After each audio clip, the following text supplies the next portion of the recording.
Hello there. Welcome back to episode number 32 of Star Wars in a Galaxy, where we watch all the Star Wars we can get our hands on. Important note today, we are recording out of sequence. We're recording this on November 29th. So we're recording this before we're recording next week with Nessa because of scheduling conflict. However, this week is going to come out after next week as it is chronologically, so we won't be as caught up with the Mandalorian. But However, it I still still should work think, out. it should work out. We have a bumper anyway for Yeah. spoiler. I'm Eli. I'm Jacob. Okay, before we get into this episode, we have something fun we're gonna do. We are now officially taking questions on Twitter. You can email us to Twitter. We are at InAGalaxyPod. And email, we are swinagalaxy@gmail.com. And you can email us or tweet us your questions that you want us to answer. And so a fellow podcaster, the people at Geeky Waffle, thank you so much for sending in a question to us. We really enjoy your podcast and we're excited to answer this question. They know we're doing the Clone Wars right now, and so they asked about our favorite arc from the Clone Wars, excluding the final season. Favorite arc from the Clone Wars, excluding the final season. That's tough. Would you like to go first, Eli? Yeah, I was thinking about this. I'm not exactly sure. But if I had to answer anything, I'm gonna go with the Mon Calamari arc from the beginning of season 4. I remember watching that arc and being like, I love that arc. It's such a cool arc and has some really cool character development in there. Yeah, definitely. That's definitely a good arc. I like it. It used to be one of my favorites. Now, I not so much, but it is really fun. I love the underwater. I love the fact that the entire thing takes place underwater. I think it's kind of a bold creative choice. I think it could have gone really sideways, but I think they handled it really well, and it ended up being pretty creative and interesting to watch. So I like it. My pick would probably be the Umbara arc. I think it is very sad in parts, obviously. And it's not the easiest to watch out of the Clone Wars, but I really like it. I think it's a really satisfying arc. It feels like they really get the bad guy, which a lot of times they don't, and a lot of times often there is no good or bad guy, especially in the later seasons of the Clone Wars, as we see that everything is really just, or I guess we know, but we kind of see that put into practice more and more, that everything is really just being orchestrated by Palpatine. So I like it. I love the visuals of that arc. I think the planet of Umbara is very cool. I like the I just like the aesthetic choices that they made. So that arc is my favorite. I think those are both season 4 arcs, so we're gonna get to those at the same time. So season 4 is gonna be a pretty good time for In a Galaxy. I think it will. Yeah. But speaking of Filoni, let's talk about other Filoni. So this section of the In a Galaxy will have spoilers. It's been a couple weeks by the time this episode comes out, but it's gonna have spoilers for shoot, I just realized it's gonna be out of sequence, but who cares? It's gonna have our thoughts on chapter 13, The Jedi. So if you haven't seen it, skip this section. We'll put the timestamps down in the description like we usually do. Also, before we get into it, I just realized we'll put Geeky Waffles, the Geeky Waffle Podcast, down in the description so you can go check them out. They're really cool people, and we'd love to do some stuff with you guys in the future. And who knows, maybe it's gonna happen one way or another. Anyway, so let's talk about Chapter 13, The Jedi. Jacob has seen it this week. Both of us have seen it this week. Let's get into it. Wow. I was pretty excited going into it, but man, I was overall, I have some thoughts about it. I think there's some good parts and there's some bad parts, but overall, I was absolutely thrilled. What about you? I'm probably the more positive one with new Star Wars of the two of us, so it shouldn't be surprising to anyone that I absolutely love this. I 100%. I think this is the second best piece of Star Wars content we've gotten this year. What's the first? Other than Victory and Death, the final episode of the Clone Wars, I think this is the best content that we've gotten this year, Star Wars. And both of them, by the way, are Ahsoka heavy and have Ahsoka in that gray robe. So Grey Robe Ahsoka is good, is what we're saying. Yes, Grey Robe Ahsoka is very good. Before we get into this, I do want to acknowledge one thing, which is that Rosario Dawson still does have accusations of transphobia against her, and it can be really hard. We're going to be talking a lot of great things, I think, about Ahsoka, but we do want to mention that In a Galaxy does support a safe space for anyone regardless of their race, gender, or sexual orientation. We just wanted to acknowledge that before we get into this episode, because the accusations may be true, they might not, we don't know currently, but I just want to get that out of the way before we get into this episode. So yeah. All right. So I don't know, how do you want to tackle this? I don't want this to take too much of the episode. Yeah, I don't think yeah. Maybe let's just go quick fire. What are some of your overall thoughts? Yeah. I love this episode. I loved first of all, I thought they nailed Ahsoka. I thought there were, like, the line about beginnings that she had was such an Ahsoka line. I loved that. I loved the way Filoni put that in. I thought, one of the other things I love about this episode, reminded me a lot about actually The Last Jedi in a lot of ways. It had a lot of, what I appreciated most about this episode was it wasn't like The Heiress, where The Heiress was like a lot of fast-paced action, and you were really excited that Bo-Katan was there. The Jedi was a slower episode. It was an episode that took the time. It was an episode about it was a very visual episode. It looked really good. There were some really good shots in there. Most of them involving Ahsoka and the wilderness on Corvus and all of that kind of stuff. It looked really good, and it took the time to look and sound really good, and I really appreciated that. Oh, absolutely. Yeah, and that's one of the things I liked about this episode.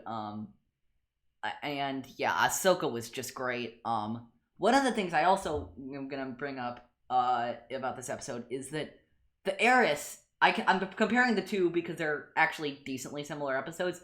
The Heiress and the Jedi are similar in this way that the Heiress was never really about Bo-Katan. It was about Din. In the same way that the Jedi was really never about Ahsoka, it was about Grogu, which is the name we find out that Baby Yoda has. It was so jarring to hear him. It was a little Grogu weird for the first time. I kind of like it though. I'm not gonna lie. I think it's cool. I think it's a good name. But the Jedi isn't about Ahsoka, it's about him. Because my thing is, in meeting Bo-Katan and meeting Ahsoka, we find out more about. They're not the characters that we need to learn more about, because we know everything we need to know about Bo-Katan and Ahsoka. We don't know everything we need to know about Din and Grogu, and we learned that through them, which is what I appreciate about this episode. It makes them feel much less like cameos and more like reflection. They're more like mirrors. How so? They're not. It's not about them. It's about them showing Din and Grogu who they are. I see what you mean. That's an interesting take. I hadn't thought about it like that before. Yeah. You know, Also, I want to address some low-hanging fruit from the episode. Biggest one is Grand Admiral Thrawn.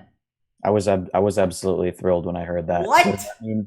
Does that mean that we're gonna get some Ezra action? Possibly that might rope Sabine, Hera into this story somehow. I feel like I'm getting a little overly ambitious, a little overly hopeful. I mean, because I would say you're getting overly ambitious, except for the fact that they brought Cobb freaking Vanth in this show. Anytime we say they can't possibly do something in this show, they do it anyway. That's what I love about season 2 so far, is that anytime you're like, they can't possibly dive that deep, they dive in that deep. Yeah, I kind of like the way they're integrating other characters. I was worried that it would mean that there isn't breathing room for the main cast and for the Mandalorian in particular, but so far I've been pretty impressed with how they've handled these characters. Whether or not I like them, that's a different story. But I think they've given them a good treatment. There's something else I was thinking about. What was it? Tython. Oh my gosh. Tython. because in Legends, that's the planet where the Jedi originate from. When back when the Force is known as That's the a deep Ashla cut. and the Bogan. Yeah, I hadn't They heard had that in three ages. Force, like the Jedi homeworlds were 3 planets, and Tython was the least notable of the 3 of them. Really? I thought it was the very first, or at least according to The least famed, like the least people know. Are the other two Osis and Ilum? It's Ilum, Osis, and Tython. Hardcore canon nerds know Ilum. Decently hardcore Legends nerds know Osis, and very hardcore Legends nerds know Tython. I would be absolutely thrilled if they worked Tython into this somehow, and if they... I think they're headed there. And if they brought it back as the birth... like, if they said this is the birthplace of the Jedi, I would be absolutely it's canon, thrilled. right? Really? I thought canon. It was Legends. Wow. It's both, actually, now. They brought it into canon. Here's something. I was doing my research on Tython. There are only 2 references of it in canon other than The Mandalorian right now. Really? Dr. Aphra 40, which is a comic that came out around a year ago, and Darth Vader and Dr. Aphra are there in 3 ABY directly before the event of The Empire Strikes Back for like a little while, not that long. So it's barely it's canon, but maybe not its entire history. And then there's another place too. This is my favorite part about it. The High Republic comic, which we've seen previews of, but hasn't actually technically come out yet. It's going to come out after all the Mando episodes are done in, like, early January. So what we're saying is, we have 2 references in canon of the High Republic, one of Tython. One is, like, 6 years before this, and the other is, like, hundreds of years before this. So what I'm trying to say is we're going into very uncharted territory here. Yes. As for my thoughts on this episode, I was a little bit... overall, I was pleased with how they handled Ahsoka. I thought that her voice could have been done better. It kind of bothered me. It kind of bothered me that... How do I phrase this?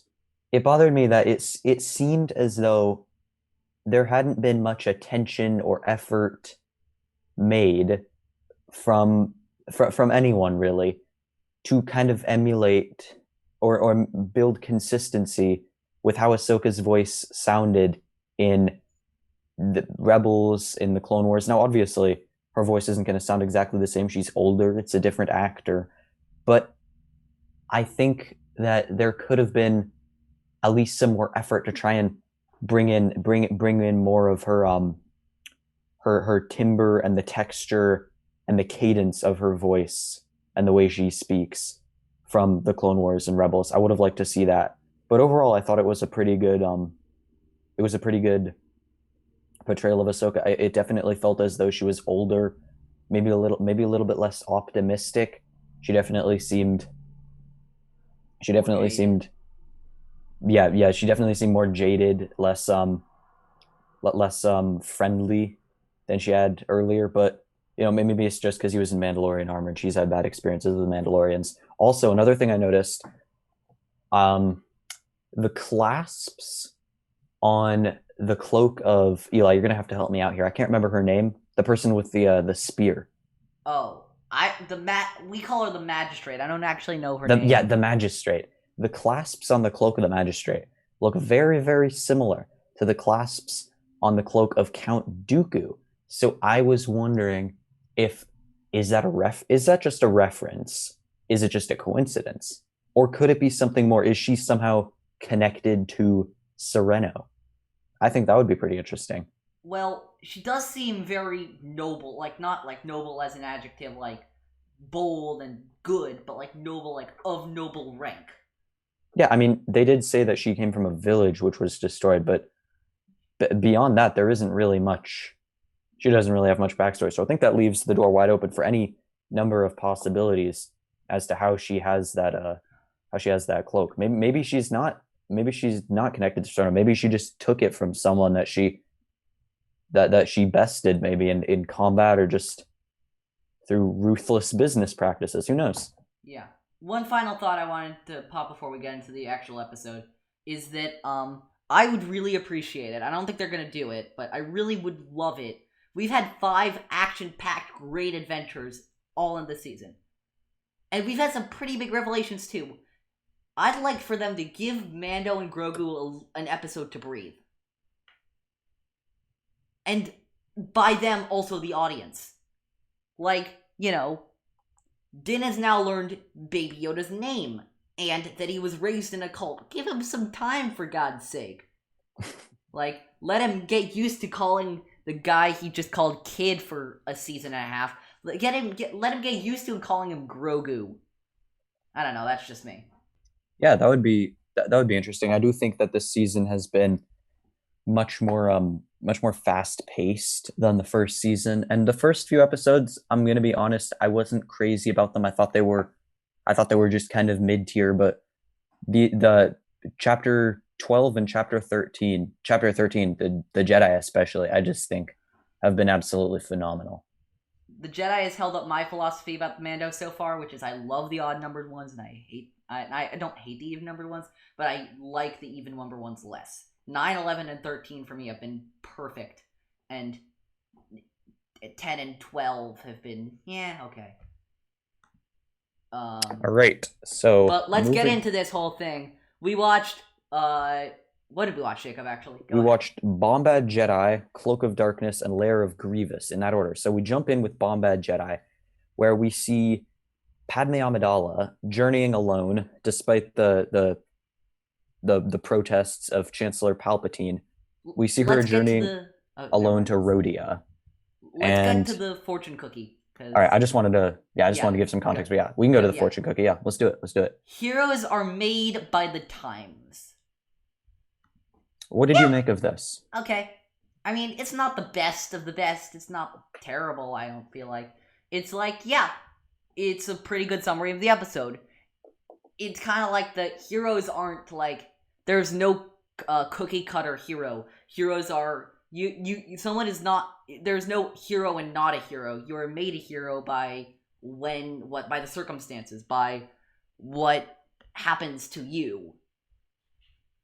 Interesting. I interpreted it as kind of, not necessarily you're a hero because of something that happens to you, but because of how you choose to make use of your circumstances. That too. Kind of clunky. I think a better way of saying it was when Padme says the most important ally is not always the most powerful. I wrote that down too. Yeah.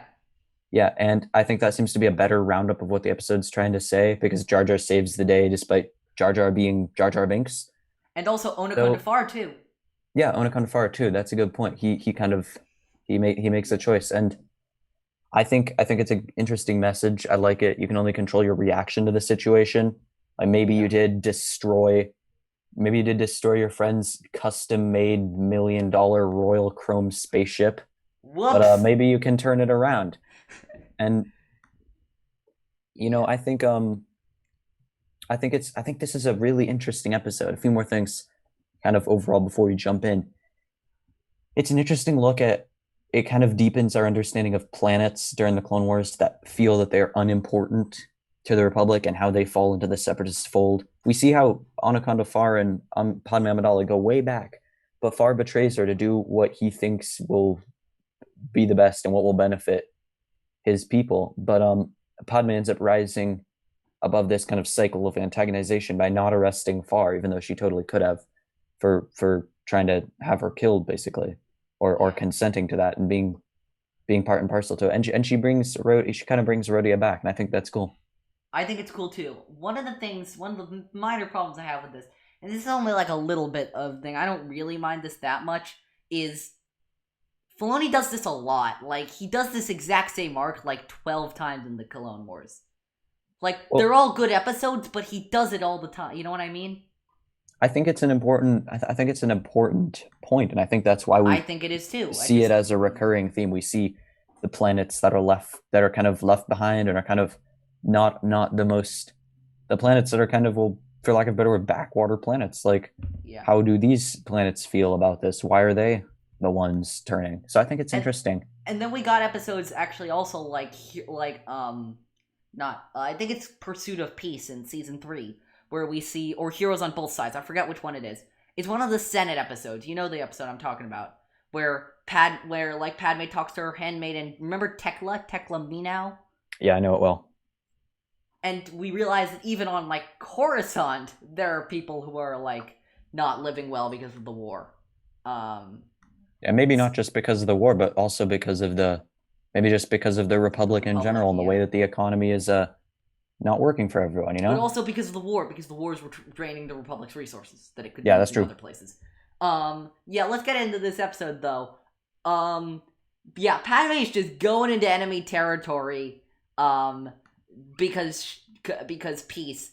Which is, by the way, I think it's Anakin rubbing off on her, because that is such an Anakin move. Let me tell you. What is? Just I'm sorry, wandering into enemy territory and hoping you're gonna be okay.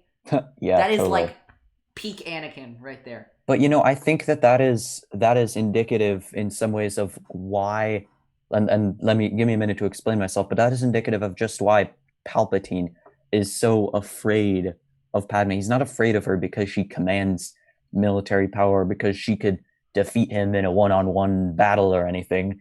But I think we see how Padme's faith in diplomacy has the potential to really defuse the war, and I think we see that time and again. This is an example of how by choosing to have mercy, she ends up bringing a planet back, bringing back a divided world into the Republic. And beyond just whether the world is Republic or Separatist, I think her approach kind of is just less divisive, and Palpatine needs the divided galaxy, of course, in order to carry out his plan, in order to have the war which he's controlling. So I think that is the real reason why he keeps trying to kill Padme. Also, because Padme is that same thing with Anakin. She inspires the good in him. In Palpatine or in... No, Padme in Anakin. Yeah, exactly. Yeah, definitely agree with that. On the other hand, though, on the other hand, he might not have gone to the dark side without Padme, but I guess we'll never know. Yeah, true. But yeah. Anyway, let's see. What else we got? Oh yeah. So, Onakon Dafar was Bail Organa's, quote, strongest ally in the Republic Senate, which I love the setup here, and I love that relationship there, because it makes the betrayal even more shocking. It makes, I also, by extension, I love that Newt Gunray's there. I love that that's the guy. They could have done Wat Tambor, they could have done Shumai, they could have done anyone, but they did Gunray, because this episode is a Padme episode. This is an episode... And we needed a personal enemy of Padme, which is, of course, Newt Gunray. Yeah. Actually, this episode to me did actually feel pretty Phantom Menace-y. How so? The politics of it? The politics and the Trade Federation blocking in the world, and 3PO silliness and Jar Jar silliness. This is basically just ripped from Phantom Menace. Yeah, I guess that's... Also, did you know, I just found this out, this is one of the only Clone Wars episodes to feature Ahmed Best as Jar Jar. Really? Who is the other actor then? It's a pseudonym. There's a guy who's said to have done it, but there's another guy who I think was using another name as a pseudonym. His name is Phil Lamar. He's Bail Organa and Kit Fisto in this. And I think he takes over Jar Jar later on. Oh, okay. Yeah. That's pretty interesting. Thank you for sharing that. Wow. No problem. Let's see. Let's keep going. All right. So we find ourselves just been captured. And for once, I think. I mean, obviously. Oh yeah, we see and then we see Jar Jar Binks get thrown off a cliff, and I think I thought Jar Jar Binks was a little bit over the top in some parts, but I must say that C-3PO having an impromptu eulogy of sorts for Jar Jar Binks when he falls over the side before he climbs back up, that is pretty funny. And yeah, I think that What else? Sorry, my notes are out of order for some reason. This is bad. All right, I was let's about to work say, through this. I was like, I'm like, that's halfway into the episode. Can I? Yeah. I have some stuff. Let's. All right, yeah, sure, go for it. Onokon Defar says to Padme that he didn't have a choice about this whole thing, and Padme tells Far that there's always a choice, which reminds me of her own son in the campaign for Battlefront 2, when he tells Del that there's always a choice to be better, which is so great, and I love that. And I wrote down in my notes, that's the poetry I like right there. That shit rhymes. That is interesting because I was gonna bring that up as Padme's pleading to Onokon Defar, saying there's always a choice, don't do this. That kind of shows the central ideological struggle of the Clone Wars. On the one hand, you have Padme's idealism, but idealism, moral values, human rights, not living in fear, they don't mean anything when your people are starving, and they don't mean anything to Onokon Defar because he clearly doesn't want to do this, but he's doing what he has to do to try and help his people survive, and to have his people survive. So I don't want to say Padme is wrong, but I want to say that it's not really a one-sided thing, because she is on Coruscant, where there's always enough to eat.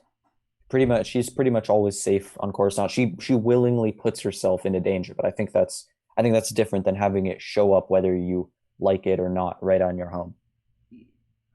It's a line from Revenge of the Sith that reminds me. This war represents a failure to listen. The main thing about the Clone Wars for me is that nobody is willing to hear out what the other side has to say. One of the only people that ever hear out the other side is Padme herself. That's a good point. That is also Ahsoka by proxy, but yeah, also Padme. And that is exactly why that's why Palpatine is terrified of Padme, because she's the person that can build bridges between the two sides. She's the person. That's why he kills Bombad Jedi later in the series, you know. Yeah, because he wants to kill anyone who can bring the conflict to an end. He wants as much division as possible. He wants people to think that there is no possible solution to the war except completely destroying the other side. And he succeeds in convincing most people of that, I think. Even a lot of the Jedi and a lot of the Republic senators. I think so. I want to point out, first of all, I love the dynamic of Anthony Daniels and Ahmed Best in this episode. It's perfect. It is pretty funny, I have to say. My favorite thing is what he calls him Threeso. That is the best nickname ever. that is a pretty funny nickname. Such a funny nickname. What else? Oh, yeah. You know, speaking of that... there's one other thing. Anthony Daniels saying Yusa gives me life. That is pretty funny. One thing that I just keep coming back to is how much money is Jar Jar in the hole for after he crushes Padme's royal ship. I can imagine kind of similar to the Emperor's phone call sketch by our beloved Robot Chicken. I can just imagine her ranting to Jar Jar, "Do you have any idea what this is going to do to my insurance? I didn't even pull off that ship. I can't just buy another one. That thing took 3 years to build. It was completely custom made. I spent 100,000 credits on the shiny silver paint. Oh my gosh, Jar Jar, what are you doing?" My favorite thing is when 3PO tells her the ship is destroyed, and she goes, "Battle droids? No. Jar Jar? Jar Jar." She knew. She knew. She is put. I freaking like. Padme's done with this shit, man. Yeah. Padme's done. Yeah. But I think that's Jar Jar's greatest strength. Also, is that he's just an agent of chaos. Yeah. Also, by the way, let me just say something. This episode is the best proof we ever have that Jar Jar is Force sensitive, and not only Force sensitive, but a Sith Lord. Oh my gosh! Please do explain. I mean, look at all the stuff Jar Jar pulls off in this episode. He is a Sith Lord. I'm sorry, he's just a Sith Lord. Combine it with the stuff he does in 2 and in 1 and 2. Combine it with the fact that he smiles at Qui-Gon's funeral. Okay. That's CGI. It was 1999 CGI, it wasn't as sophisticated as now. They had to do things very intentionally, and they made Jar Jar smile at Qui-Gon's funeral. Sorry, I'll stop ranting. Okay.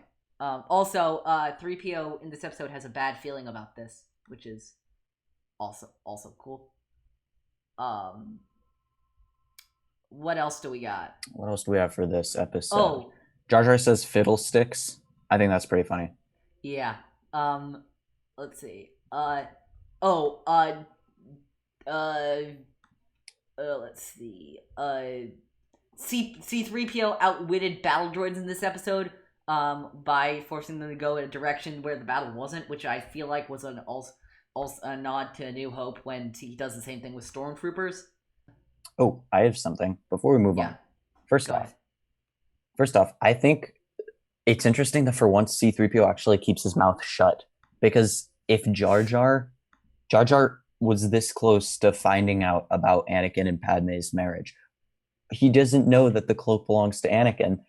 He can thank C3PO for that. But how long would it take for him to connect the dots, or for someone else to connect the dots, if he said, oh, I was on Padme's ship and I took Anakin's cloak out of the closet and put it on. So I think that was a really close shave. It was a close shave. Yeah, I'm trying to think. Yeah, I honestly can't tell you how nobody found it. It's what we were saying with Jared on our episode with him. How has nobody figured this out yet? Are people really that dumb? Like, you know what I mean? Well, I'm not sure if this is canon, but I do recall at one point,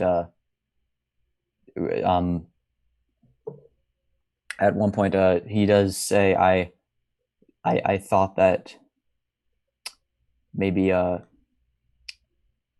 he says that what did he say? He said I pretended not to know, and Anakin pretended that I didn't know. So I think that was Legends, but still, your point still stands. Yeah. Let's see. What was I thinking? There was another thing. Oh yeah. Yeah. I also love this episode because of what it says about Force-sensitive people and non-Force-sensitive people. Because Jar Jar tricked all of those Nemoidians and battle droids into thinking that he was a Jedi for the entire episode. How little do you need to know about the Jedi for you to do that effectively? You know what I mean? There was a something in the Darth Bane trilogy, which is Legends, but still it stands here, that people in the Outer Rim thought the Jedi were people who would kill their women and with their laser swords, and you know what I mean? The Jedi aren't as well known as I guess we thought they were. There's that thing in actually I'm not going to mention that because that's a spoiler for chapter 13 of The Mandalorian, but that's fine. Yeah, one more thing. Fun bit of trivia I found. So apparently in the original script for Bombad Jedi, Quinlan Vos was going to be a part of the episode, and at one point the script had him mind controlling Jar Jar to make him actually act like a real Jedi, but due to the budget, they were unable to create a character model of Vos that they wanted, so he was written out of the script. Imagine Vos using mind control. I think that would really fit with Quinlan Voss's character. But I don't know. My thing is certainly be alarming. If the same circumstance existed and Quinlan Vos was there, why wouldn't he just rescue Padme himself? Maybe there's a reason he couldn't. Maybe he wanted. That's my only issue with that, is that what's the point of Jar Jar if Quinlan Vos can just totally rescue Padme himself? Yeah. Good point. Yeah. Pretty good episode. I thought. Yeah, I liked it too. Surprisingly, I kind of thought that maybe this was the best, or for me, it was the episode that I enjoyed the most today. Not me, but I definitely liked it. But it was really goofy. It was like there are some really goofy things about this episode. It was pretty hilarious. And yeah, actually, there's another thing I thought about this episode. this episode, I think what Dave Filoni does so brilliantly in this episode is that I think this is the Jar Jar George Lucas wanted but couldn't do because the execution in some of the execution in the prequels was so bad. Which was like Jar Jar was way more goofy and not just stupid in this episode. So you think, yeah, I think that he was. I think in this the comic relief was a bit more. I thought it was still. I'm sure there are plenty of people who still didn't like it and thought it had the same problems, but to me, personally, I thought it had the. It felt, regardless of the Yeah, let's just say it felt a bit more sensible. I don't think it was perfect by any means. There's still the issue of perhaps this is kind of a harmful, offensive character that's being portrayed through Jar Jar, but overall it felt a bit more sensible and it felt more reined in, and so I felt I felt a bit better about There's no poop joke in this episode. There's no joke where he literally steps in poop. That was just That's a that was the low point of the prequel trilogy, if I'm being honest, of the entire trilogy. Cloak of Darkness. This episode kind of centers around Ahsoka and Luminara. The first thing we see, or never mind, scratch that. They captured Nute Gunray. Scratch that. Yeah. First off, they captured Nute Gunray, and they're taking it. They want to take him to trial. So we have Ahsoka and Luminara who are taking him to the Republic, to a Republic cruiser or Star Destroyer, depending on who you ask, I suppose. And then there's a rescue attempt staged by Ventress and Captain Orgaius, who is the first time we see a Senate commando, and he turns out to be a traitor. And we see we see some good fighting action, and ultimately it takes ultimately Ahsoka rescues Luminara Unduli from being defeated at the hands of Ventress. Sorry. Yeah. One of the things, so first of all, let's get to the fortune cookie of the episode. Ignore your instincts at your peril, which to me seems like a paraphrasing of Obi-Wan's from New Hope. Let go of your conscious self and act on instinct. I thought about that. That's a nice parallel. I it's think like poetry, they rhyme. I think dare I say it? Yeah, it's like poetry. It rhymes. Anyway, here we go. Going to this episode, I want to say something, which is that it's coming back. You know it, you love it. It's my favorite. It's my famous logistical problems. There's one huge logistical problem. This is like one of the only logistical problems I had with this trilogy of episodes, but it's the biggest one, and it's throughout this entire episode. So you got Nute Gunray caged up in a cell, right? Yeah. And which Jedi Master did they send to make sure Nute Gunray doesn't escape? Luminara Unduli. What are you thinking? I don't really see the problem with that, to be honest. What do you mean? There's something he says someone says later in the episode, Gunray is a slippery guy, but he has powerful allies. And, Ventress goes and rescues him. Ventress versus Luminara in a straight up lightsaber duel, I think Ventress smokes her. Oh, absolutely. But I think that speaks to the hubris of the Jedi a little bit. They just think, oh, you're a master. You'll be able to handle this. Like if she... I don't know. I'd like to think they treat Ventress with a little more caution than that. I mean, to be fair, they didn't know that Ventress was coming when they assigned Luminara to the mission. They didn't know Ventress was coming, but they knew somebody was going to come. You know what That's I mean? True. That's true. But I think that Luminara could have handled anything else. But I do think it's kind of an example of the hubris of the Jedi. Going back to... It's just like it does not. It feels like it was just there for the plot, which I feel like it kind of was. If we can go back to ignore your instincts at your peril for a moment. Yeah, go ahead. I think this is really interesting because it applies to Ahsoka, I think, a lot. And I think that's kind of what makes Ahsoka the main character of this episode, more so than Luminara, because we see it a couple times. First, she has I guess she gets stopped by Luminara from using terror to get her information from Gunray. She whips out her lightsaber, points it at her throat. Pretty heavy stuff. She threatens to kill him, which I thought was very uncharacteristic. And Luminara is understandably shocked. He says, "This isn't the Jedi way," and she says, and then Ahsoka says, "We have to get the information out of him," and that ends up overall, it's probably a good decision, but it ends up backfiring that Luminara kind of calls off Ahsoka because then of course he escapes and he never strikes any kind of a plea deal as he alluded to that he wanted to. But we also see of course Ahsoka have a big dilemma of whether or not to abandon her post, disobey a direct order in order to help Luminara because she thinks she's in danger. She makes that choice. But what's interesting is this the right choice? Probably, but also it ends up resulting in the escape of Newt Gunray. So who's to say? Yeah, here's the thing. Because if Ahsoka does what she does and Gunray escapes, if she doesn't, then Luminara probably dies.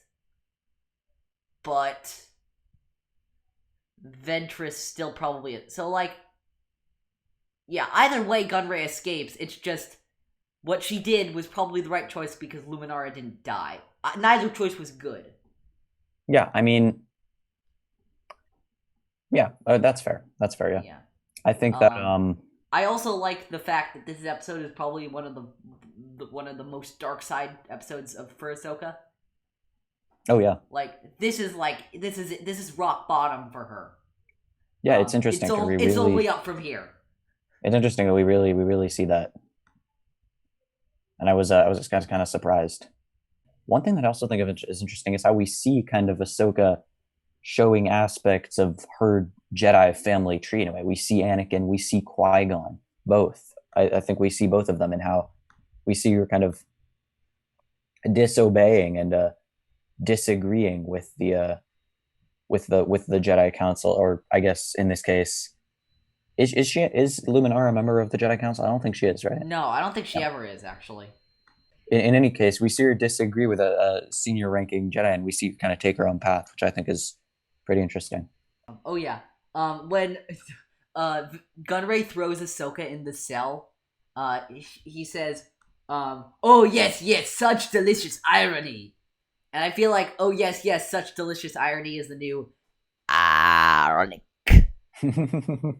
Yeah, I love your impressions. You're so committed. I can never pull it off like that. Absolutely. I didn't. Ahsoka also threatens to kill Ventress. I just want to point that out. So that's getting pretty dark. As you dark say, side kit 1A, definitely rock bottom. Also, I'd like to point out the in terms of such delicious irony, some verbal irony, we see Asajj Ventress crawling around inside some air vents or air ducts, which I was a little disappointed by. This isn't chronological, so I can't fault this too much. But at this point, after Rebels and after so many seasons of the Clone Wars, this whole air duct thing has got to stop. Like I don't know. It doesn't stop anyone in Among Us. Good point. But for the future, for the future shows, I really hope that they stop using the air duct thing. I hope it doesn't show up in The Mandalorian because it just feels maybe this is one of the first instances of it. So again, I can't. Jacob, I can't already really showed up in it. The Mandalorian. Wait, it had? What did I miss? Final episode, first season. Wait. Remember when they escape from the building? They blast Cara Dune blasts the vent. Oh my gosh. They do it in the Mando too. I don't know why, but Star Wars just seems to be addicted to air ducts, and I really hope that that's something they put down because it gets kind of old. And this isn't necessarily the time when it's getting old because this happened before a lot of Rebels when we see Ezra pretty much spending all his life crawling around in air ducts. But this just made me think of that and how it has to stop. It's like get rid of air ducts, and get rid of dressing up as stormtroopers. Yeah, enough. Like, okay, this is mainly in Rebels and I guess the Clone Wars too. When you have and Resistance, they do it in Resistance too.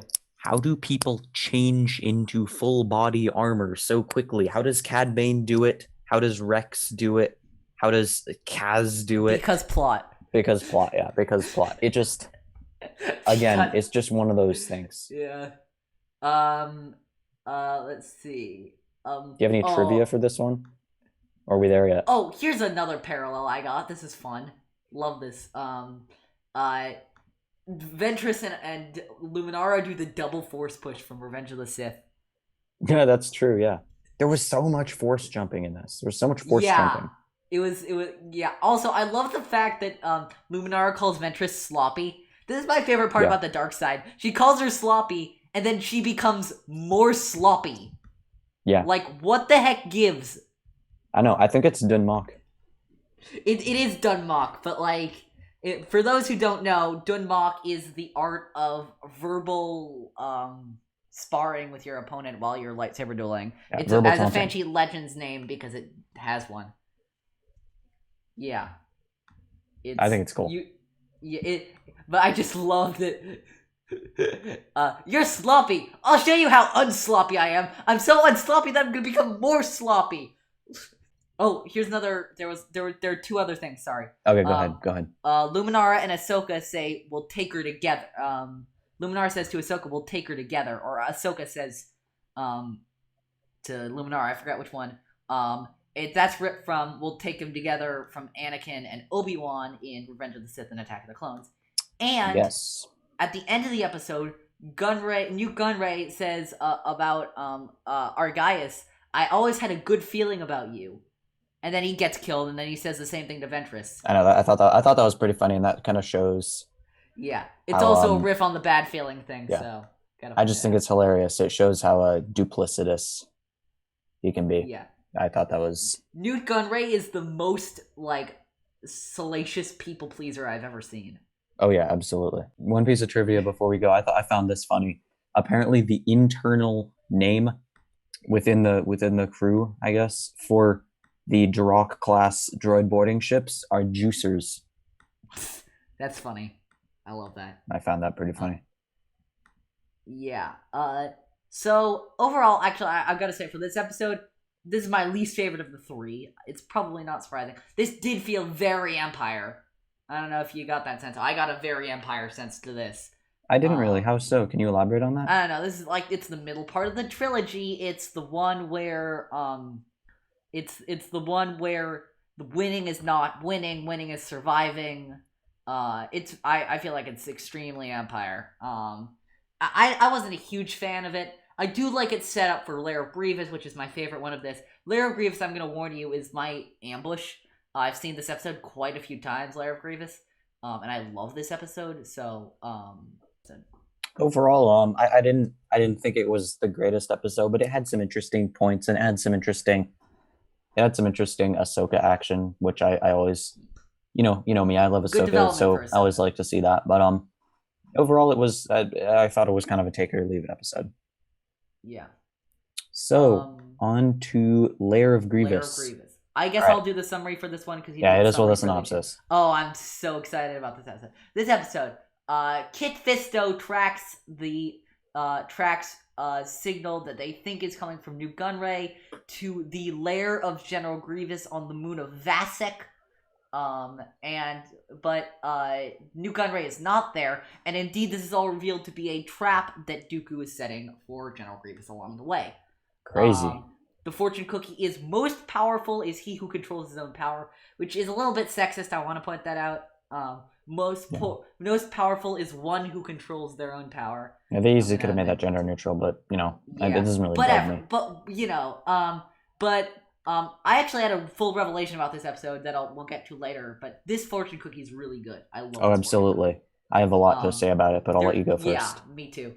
I want to talk about Kit Fisto because I love Kit Fisto. Kit Fisto is one of the best Jedi ever. Period. I don't care what anyone says. He's Kit Fisto. Kit Fisto. He's the guy who runs into battle with a smile on his face every single time. He's so cool. I love Kit Fisto so much. We also get his Padawan, Nahdar Vebb. Nahdar Vebb is so interesting. I have a lot to say about him. He's a weird character. Another thing, let's see, yeah. Kit Fisto says to Nahdar Vebb early on in this episode, when Nahdar Vebb is eager to prove himself, those who have power should restrain themselves from using it, which is basically a paraphrase of the fortune cookie. Fortune cookie. Most powerful is he who controls his own power. This is a pretty interesting one. this is shown a lot with Nahdar Vebb and Grievous, and we see Grievous he is very powerful, but he doesn't really have control over his own power by this metric. We see him constantly doing everything for Dooku's approval. The way that in his conversations with the hilarious sassy medical droid, who I will talk about later. They are great. I think that's some of the best comedic relief we've gotten in the Clone Wars so far, from a not from a B1 battle droid. I think it really works. I think it's not too over the top. It's funny, but it also actually makes good points. And he kind of serves as an ego check for Grievous, where Grievous says, "Come on, where are you? Hurry up, get me back online." He says, "If you were a better fighter, maybe we wouldn't be here." And we see Dooku telling Grievous, "The power you crave will only consume you." And this is kind of interesting because Grievous is powerful, but he's really just powerful because of Dooku, and he's powerful. His motivation to be powerful is Dooku. Again, he just wants to be powerful for Dooku. And he's kind of an approval junkie for Dooku, and Dooku's kind of he's like a bad parent a bit. So I thought that was pretty interesting. That's an interesting way of looking at it. I had a slightly different way of looking at it, but I appreciate that. My thing was, it's sort of about power consuming you. It's like, yeah, you can be all powerful, but what's it gonna cost to be all powerful? What are you gonna lose by being all powerful? What parts of yourself are you gonna give up? What good parts of yourself are you gonna give up? And maybe what parts of yourself are you going to gain that aren't so good by being all powerful? Nahdar Vebb is a perfect example of this. He wants to be powerful, but he ends up sacrificing a lot of morality by being powerful. Yeah, absolutely. Nahdar Vebb is a very interesting character, and we see him. What I think is interesting about him is, again, the way that his relationship to power and the way he wields power. He can't really control it, or he doesn't want to control it.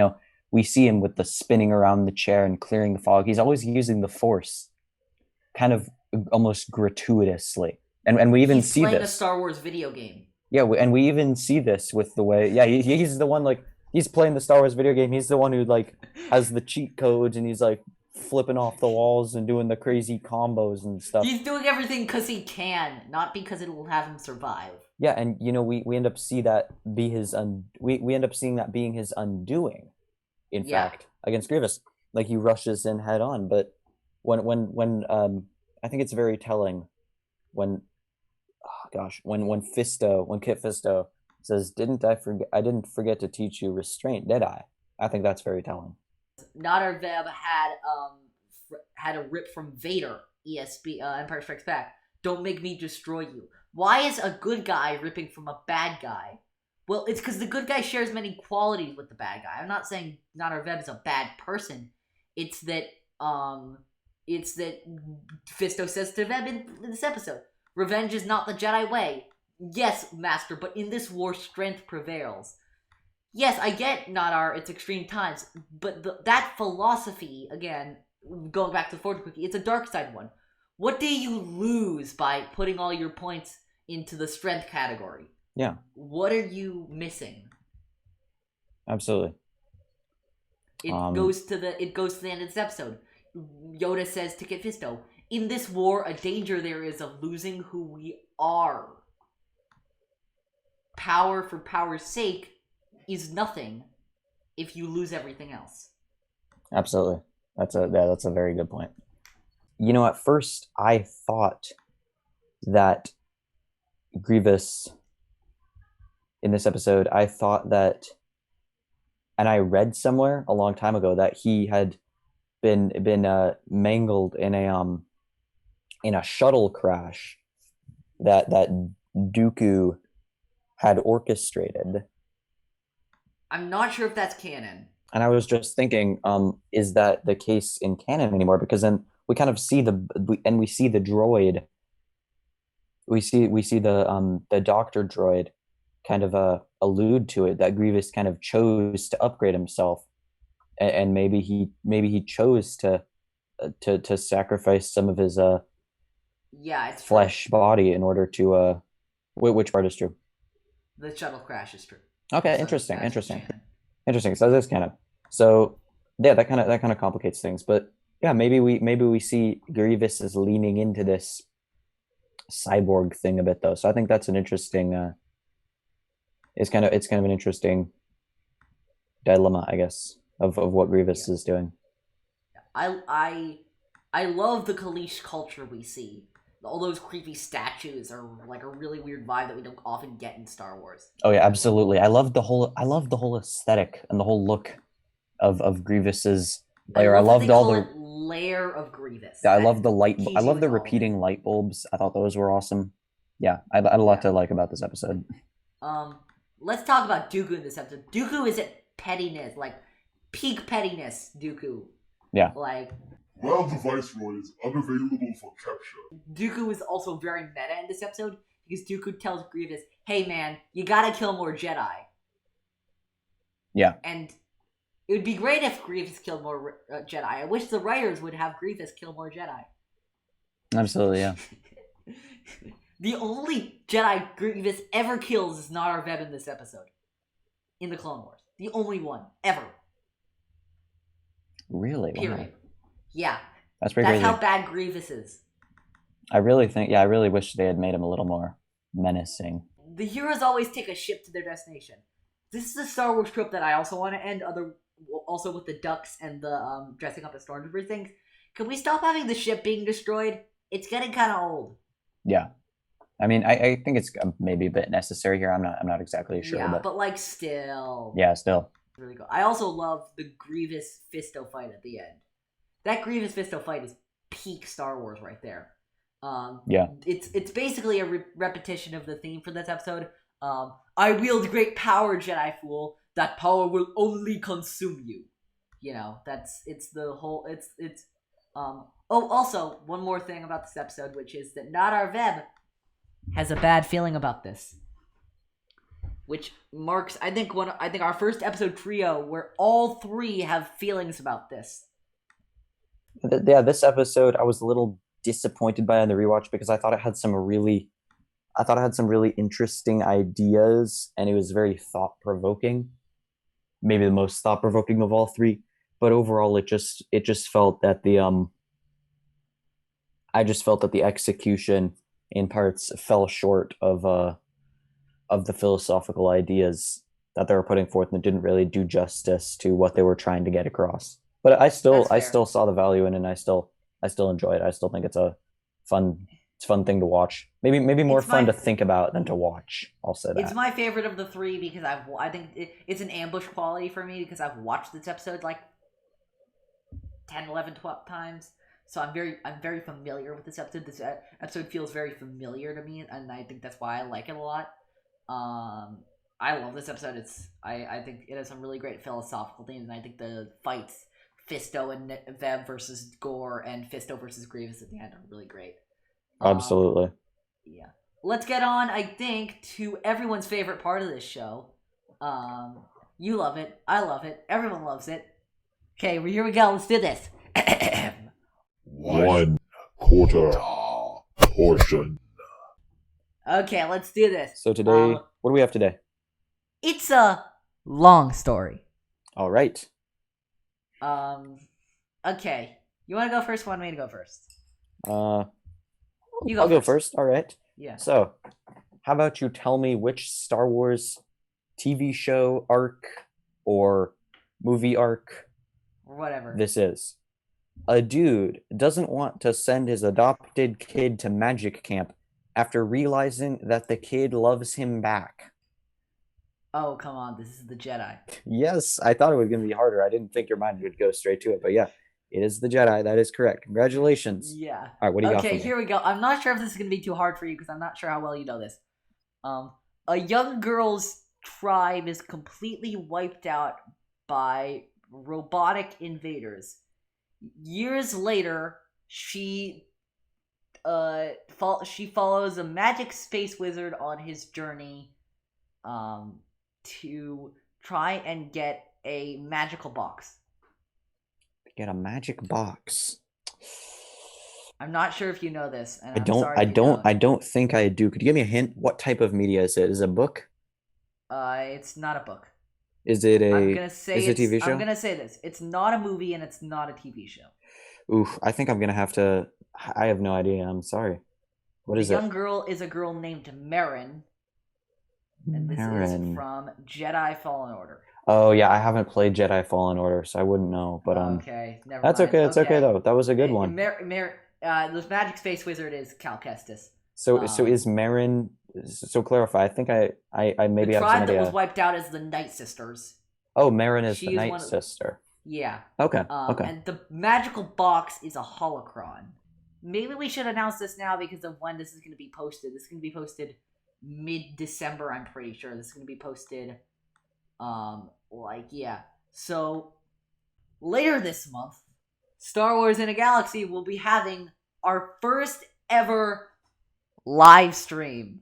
We're going to be streaming on YouTube. We're going to be playing some games with some fun guests. The guests and what we're going to be doing and when it's going to be are all going to be announced soon. But I think you're going to see some new faces. You're going to see some familiar faces. I'm pretty hyped for it. Yeah. All right. I'm so hyped. Yeah. It's gonna be fun. It's gonna be so much fun. We'll probably do them like semi-regularly, not every week or anything. Probably not even every month, but like we'll do them when we feel like doing them. Other than that, I think that wraps it up for this episode of Star Wars in a Galaxy. Make sure to check us out on Anchor, Spotify, Breaker, Apple Podcasts. Full list is anchor.fm/inagalaxy.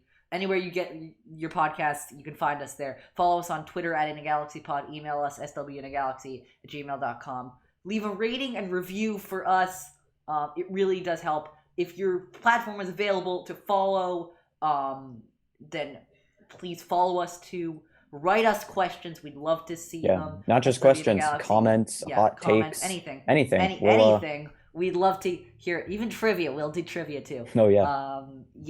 Other than that, I think we'll just have to say, may the force be with you, always.